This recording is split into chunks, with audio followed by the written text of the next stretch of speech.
전격 인터뷰 임기 반환점을 돌아 후반기 체제에 돌입한 민선 6기 수도권 주요 지자체장들 만나보고 있습니다. 네, 오늘 만나볼 지자체는 경기도 평택시입니다. 공재광 평택시장과 함께 자세한 이야기 나눠보겠습니다. 네, 시장님 안녕하십니까? 안녕하십니까. 평택시장입니다. 예, 민선 6기 시작한 지 벌써 임기 반환점을 돌았거든요. 지난 2년 소회가 어떠십니까?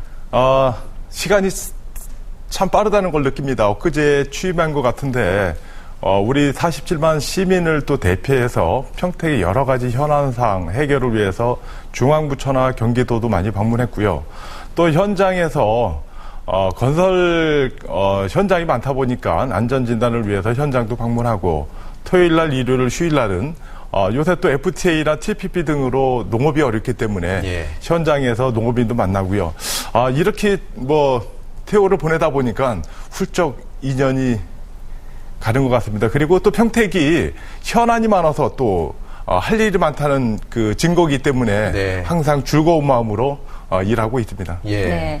지난 2년간 평택시의 주요 성과 직접 생각을 하실 때 의미 있었던 것 어떤 것들이 있을까요? 대표적인 게 한 3건 정도 되는데 그 가장 그 커다란 성과는 지난해 4월 13일 날 행정자치부 중앙분쟁조정위원회에서 2004년도에 헌법재판소에서 패소로 인해서 해상 경계로 하다 보니까 일부 땅이 당지로 넘어갔었습니다. 근데 그걸 11년 만에 지난해 4월 13일 날 우리 행안부 중앙분쟁조정위원회에서 평택 땅으로 찾아온 거. 또 두 번째는 지난해 5월 달에 삼성 반도체 공장을 이제 착공식을 했는데 그전에는 언론에 투자할 건지 말 건지 논란은 있었지만 그래서 삼성에서 1년 땡기는 조기 착공식을 가졌던 거. 또 얼마 전에 또 이제 브레인시티 사업이 한 8년 정도 이제 끌다가 경기도지사께서 화해 조정을 받아들여서 새롭게 일할 수 있는 기회를 준 것.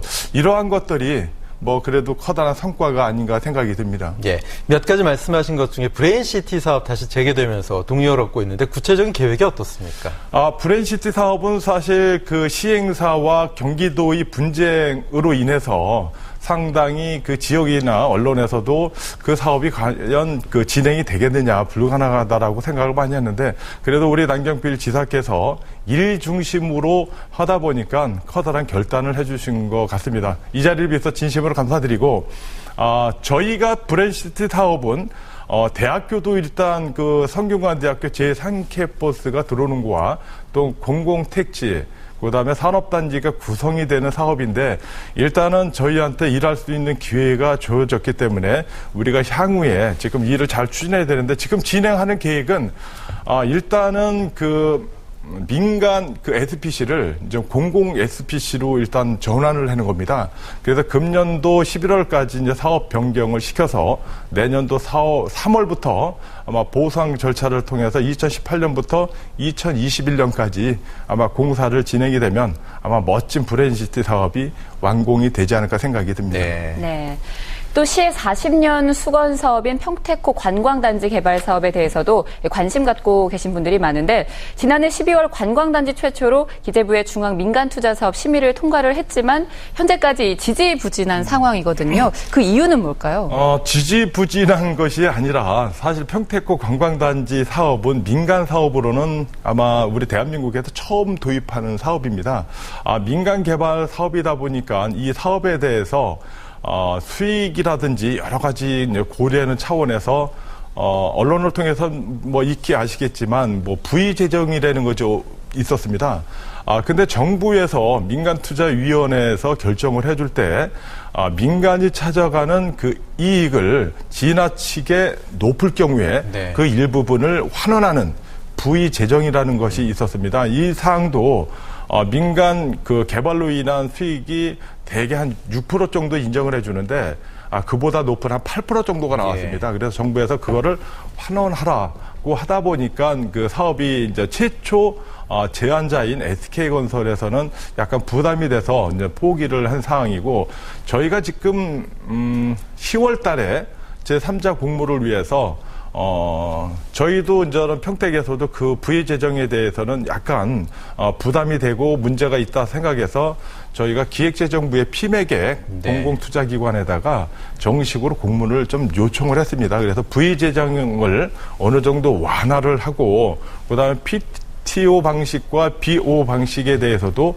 일단은 중앙부처의 의견을 내서 뭐 30년 정도를 줄 거를 약간 기간을 뭐 늘린다든지 이러한 사항을 그 중앙부처에다가 의견을 의뢰했고요. 이 건과 관련해서는 얼마 전에 기획재정부 장관님한테도 처음으로 관광산업으로 인해서 민간 투자 사업이 진행되는 것인 만큼 그래도 장관님께서 예. 좀 관심 가져달라고 건의를 드렸고요. 다음 주 정도는 저도 한번 기재부를 방문해서 이 어려운 점을 갖다가 건의할 계획을 갖고 있습니다. 이 평택호 관광단지는 향후 기대되는 경제 효과 어느 정도입니까?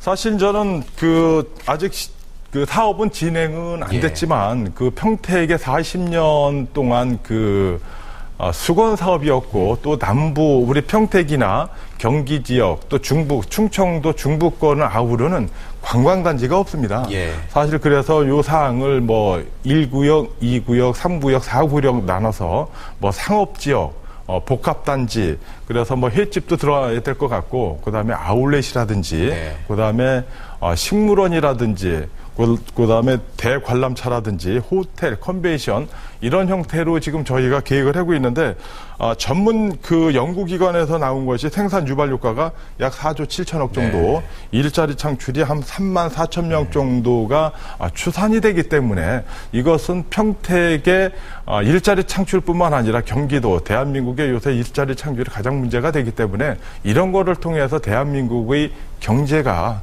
좀 견인돼야 되지 않나 생각이 듭니다. 예. 네. 그렇다면 민선 6기 후반기에 평택시 시정 목표는 어떻게 될까요?